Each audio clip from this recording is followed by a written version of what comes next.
கண்ணுக்கு இமை போலன்மை காக்கின்ற ரட்சகரே, வழி பார்த்து நிற்கிறோம் வாருங்கள் ஏசையா. வீணாக பண்ணாமல் விரைந்தே வாரும் ஐயா. இயேசு ராஜா என்னோடு பேசு ராஜா, பேசு தெய்வம் நீதானே. இயேசு ராஜா, இயேசு ராஜா என்னோடு பேசு ராஜா, பேசு தெய்வம் நீதானே. இயேசு ராஜா. மகா இரக்கமும் கிருபையும் உள்ள நல்ல தகப்பனே, அப்பா இதோ கர்த்தாவே சோத்திர கர்த்தாவே, அந்த சிலுவையிலே அப்பா சோத்திர ராஜா, நீர் முடிந்த 3 கர்த்தாவே சோத்திர அப்பா. அப்பா வார்த்தைக்காய் நன்றியோடு துதிக்கிற 7 வார்த்தைக்காய் நன்றியோடு துதிக்கிற ராஜா. இதுல தகப்பனே முதல் வார்த்தையை பேசும்படியாய் கர்த்தாவே அடிமையை கர்த்தாவே தெரிந்து கொண்டதுக்காய் நன்றியோடு துதிக்கிற ராஜா. அப்பா அடிமையுடைய கர்த்தாவே சோத்திரம், வாயின் வார்த்தைகளும் இருதயத்தின் தியானமும் உடைய சமூகத்தில் பிரதியா இருப்பதாக ராஜா சோத்திர கர்த்தாவே. வீண் வார்த்தைகள் ஒன்றும் அப்பா அப்பா வாயிலிருந்து புறப்படாதபடி கர்த்தாவே அடிமையை புறமே தள்ளி என் தேவ ஆவியாளர் அப்பா வந்துள்ள பிள்ளைகளோடும் அடிமையோடும் நீர் இடைப்பட போகிற கிருபைக்காய் நன்றியோடு துதிக்கிற இந்த வார்த்தைக்காய் உமக்கு ஸ்தோத்திரம். அனைத்தும் உடைய கருத்துல தாளத்தை ஒப்பு கொடுத்து ஜெபிக்கிற என் தேவன் பொறுப்பேற்றுக் கொள்ளுங்க. இயேசுவின் மூலம் ஜெபிக்கிறேன் நல்ல தகப்பனே, ஆமென். முதல் வார்த்தையாய் பேசும்படியாய் உங்களுக்கு முதல் வார்த்தை எடுத்தவர்கள் வாசிப்போம். லூக்கா எழுதின சுவிசேஷம் 23ஆம் அதிகாரம் 34ஆம் வசனம்.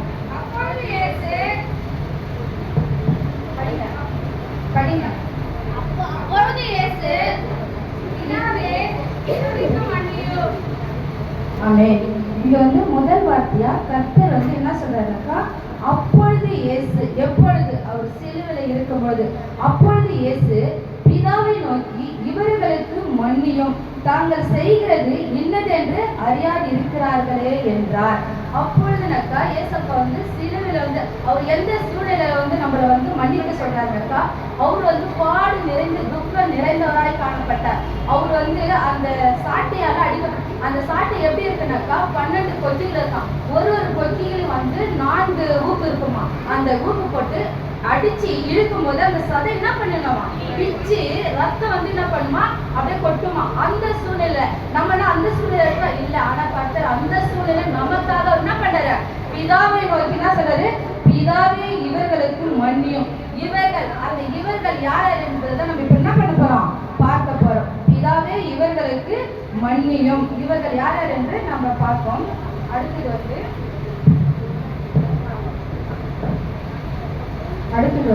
லூக்காவே 22ஆம் அதிகாரம் 63ஆம் வசனம் படிப்போம்.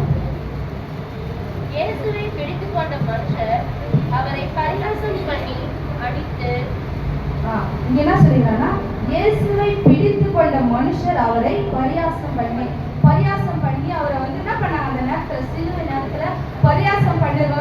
அவர்களுக்காக மன்னியும் கர்த்தர் என்ன பண்றாரு, அந்த நேரத்துல என்ன பண்றாருன்னா அவர்களுக்காக வேண்டாரு என்னக்கா, பரியாசம் பண்ணி அடித்து அவர்களுக்காக அவர் எந்த நேரத்துல வேண்டாரு, தன்னை முழுவதுமாய் தாங்கக்கூடிய திறன் இல்லாத பொழுது அவர்களுக்காக என்ன பண்றாரு, பிதாவே இவர்களுக்கு மன்னியும் என்று சொல்கிறார். அடுத்த லூக்கா 23 10 12 வரைக்கும் வாசிப்போம். வேத பாதகரும் அவர் மேல் பிடிவாதமாய் குற்றம் சாட்டிக் கொண்டே நின்றார்கள்.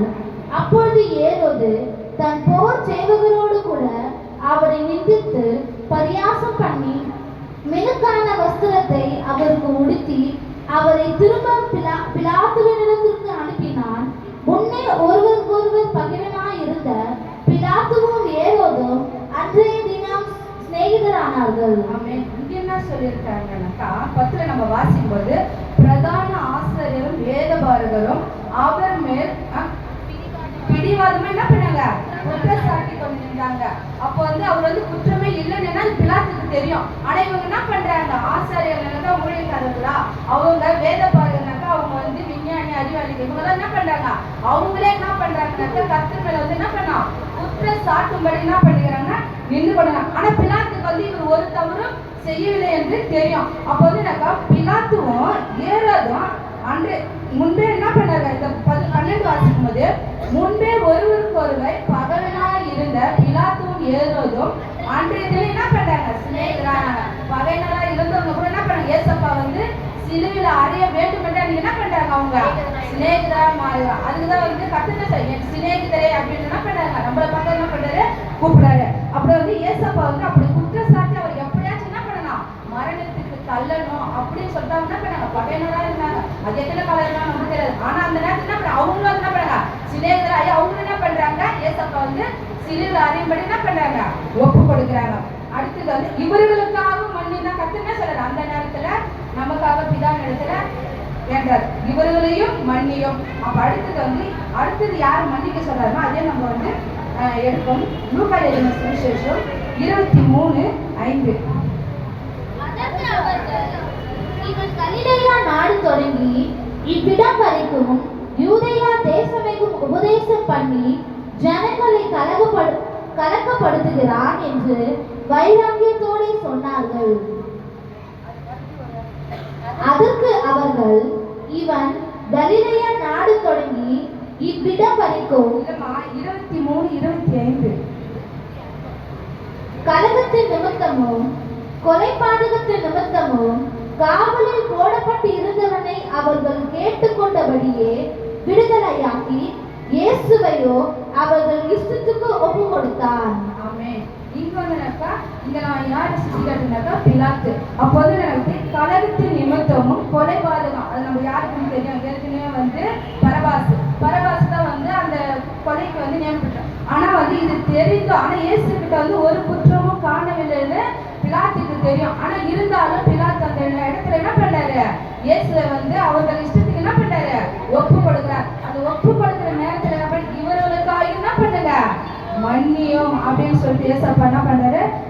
இதுல வந்து என்னென்ன சொல்றாருனாக்கா அவரை வந்து பரியாசம் பண்ணினவர்கள், அடுத்தது வந்து குற்றப்படுத்தினவர்கள், அடுத்தது வந்து என்னன்னு கேட்டு நம்ம எடுத்தவர்கள் வாசிப்போம்.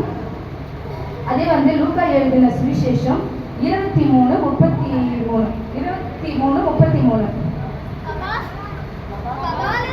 என்ன என்று சொல்லப்பட்ட இடத்தில் அவர்கள் சேர்ந்தபோது அங்கே அவரையும் அவருடைய வலது பக்கத்தில் ஒரு குற்றவாளியையும் அவருடைய இடது பக்கத்தில் ஒரு குற்றவாளியையும் சிலுவைகளில் அறிந்தார்கள். ஆமென். இங்க வந்து கபாலஸ்தலம் என்று சொல்லப்பட்ட இடத்துல வந்து அவருடைய வலது பக்கத்துல இடது பக்கத்துல என்ன பண்ணாங்க? 2 குற்றவாளிகளை என்ன பண்றாங்கன்னா சிலுவையில அறைந்தாங்க. ஆனா அவர்கள் வந்து அந்த 2 பேரும் வந்து குற்றம் செய்தவர்கள். அதனால வந்து என்ன பண்றாங்க? அவர்கள் வந்து தண்டிக்கப்பட வேண்டியது. ஆனா அவர்களுக்காகவும் இவர் குற்றமே அறியாது இவர் என்ன பண்றாரு? அவர்களுக்காக பிதாவே இவர்களை என்ன பண்ணுங்க? இந்த நேரத்துல மன்னியும் என்று என்ன பண்றாருனாக்கா பிதாவினிடத்துல மண்டாடுகிறதா இருக்கார். நான் ஒரு சின்ன கதையை சொல்லி நான் சொல்லிட்டேன். 2 வீட்டு பக்கத்துல என்ன பண்ணா 2 மாமரம் இருக்கிறது. அந்த மாமரத்துல வந்து ஒருத்தவங்க வீட்டுல என்னென்ன கட்டி கனி வந்து கொஞ்சம் இருக்கிறது, ஒருத்தவங்க வீட்டுல வந்து கனி இல்லை. அப்போ வந்து இந்த கனி இல்லாதவங்க என்ன பண்றாங்கன்னா இந்த கனி இருக்கிற மாமரத்தை பார்த்துட்டு அவங்க செடியில மட்டும் என்ன இருக்குது? கனி இருக்குது, நம்மளுடைய மரத்துல என்ன பண்ணுது? கனி இல்லைன்னு சொல்லிட்டு அவங்களுக்கு வந்து ஒரு பொறாமை நிமித்தம் என்ன பண்ணாங்கன்னா டெய்லி அவங்க வீட்டுல பெரிய அந்த குப்பைகள்லாம் வாரி என்ன பண்ணாங்கன்னா பக்கத்து வீட்டு அந்த மான் செடியில கொட்டுவாங்க அவங்க. இது வந்து அந்த வீட்டுக்காரர் ஒவ்வொரு நாளும் அந்த எஜமான் என்ன பண்ணாரு? பார்த்து கொண்டே இருப்பாராம். சரி இவங்க என்ன பண்றாங்க பண்ணட்டும் அப்படின்னு சொல்லிட்டு இவங்க என்ன பண்ணாங்கன்னா டெய்லி என்ன பண்ணாலும் இதே வேலையை தான் செய்வாங்களாம். நம்ம வீட்டுல காய் வைக்கல, அவங்க வீட்டுல மட்டும் என்ன பண்ணுது? காய் காய்க்குது. இந்த மரம் வந்து என்ன பண்ணணும்? பட்டு போகணும், செத்து போகணும்னு சொல்லிட்டு என்ன பண்ணாங்களா அந்த குப்பையெல்லாம் அனுதினமா என்ன பண்ணுவாங்களா அந்த மாமரத்துல பக்கத்து விட்டா கொட்டினே இருக்காங்க. இது அந்த எஜமான பார்த்து ஏமா இங்க கொட்டுறேன்னு என்ன பண்ண மாட்டாராம்? ஒரு வார்த்தை கூட கேட்க மாட்டாராம். அப்படி இருக்கும்போது கொஞ்ச நாட்கள் போனதுன்னு நினைச்சு அந்த குப்பை கொட்டின அந்த மரத்துல வந்து நிறைய கனிகள் வந்து என்ன பண்ணுதுன்னா காய்க்குதான். அப்ப இவங்க பாக்குறாங்க இது பட்டு போவோம், இது இனி வந்து என்ன பண்ணுது? கனி கொடுக்காது, நம்ம என்ன பண்ணோம்? குப்பையெல்லாம் வாரி போய் கொட்டணும், இப்பதான் என்ன பண்ணுது? மிகுந்த கனிகளை கொடுக்குதுன்னு சொல்லிட்டு அவங்க நினைச்சாங்க. ஆனா அந்த எஜமான் என்ன பண்ணாலும் அந்த கனிகள் எல்லாம் அறுத்து இவங்களுக்கு ஒரு கூட கனி எடுத்துட்டு வந்து கொடுத்தாராம். கொடுக்கும் போது அப்போ வந்து அவங்க சொன்னாங்கன்னா ஐயா உங்க மரம் வந்து பட்டு போகணும்னு சொல்லிட்டு நான் என்ன பண்ணேன்? டெய்லி குப்பையெல்லாம் வாரி கொட்டினேன். ஆனா வந்து நீங்க வந்து எனக்கு வந்து என்ன பண்றீங்க? கனி கொடுக்குறீங்க அப்படின்னு சொல்லிட்டு அவங்க என்ன பண்ணாங்களா கேட்டாங்களாம். அப்போ வந்து அவர் சொன்னாரு நீ பட்டு போகணும்னு. அதே மாதிரி நம்ம ஏசப்பா என்ன பண்ணா அவர் கனியை பார்த்து அநேக ஜனங்கள் என்ன பண்ணாங்க? அவர் குற்றப்படுத்தினாங்க, அவர் வந்து தூஷித்தாங்க, நிந்தித்தாங்க. அவரை வந்து என்ன பண்ண மரணத்துக்கு நேரம் அவரு இறந்து போகணும் சாகடிக்கணும்னு சொல்லி என்ன பண்ணாங்க? அவர் மேல குற்றப்பட்டாங்க. ஆனா பிதா வந்து இதை பார்த்து கொண்டுதான் இருந்தார். ஆனா அவர் என்ன பண்ணாரு? அவர் அவங்க வந்து ஒண்ணுமே சொல்லலை, நீங்க என்ன பண்றீங்களோ பண்ணுங்க, ஆனா கனி கொடுக்கும் போது அந்த கனி எடுத்து நம்ம கொடுக்கும்போது அந்த கனிதான் அதுதான் சொல்றாரு, கர்த்தர் நல்லவர் என்பதை என்ன பண்ணுங்க ருசித்து பாருங்கள்.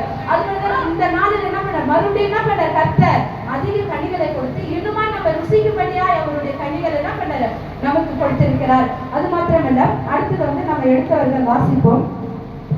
லூக்கா எழுதின சுவிசேஷம் அதே வந்து 17:3 ஒரு நிமிஷம் சாரி, நீதிமொழிகள் வந்து 19:29 இருக்கு.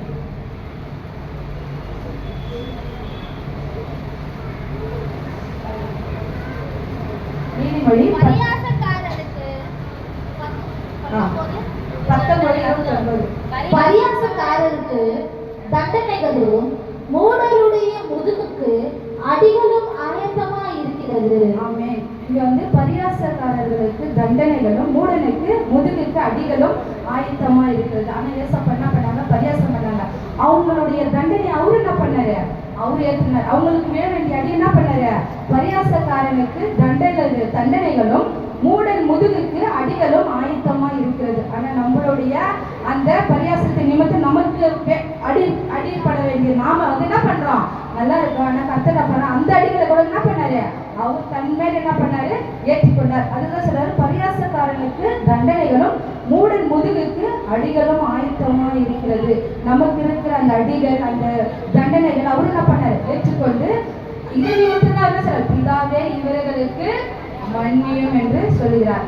அடுத்தது வந்து நம்ம வாசிப்போம் தானியேலின் புஸ்தகம் 6ஆம் அதிகாரம் 24ஆம் வசனம்.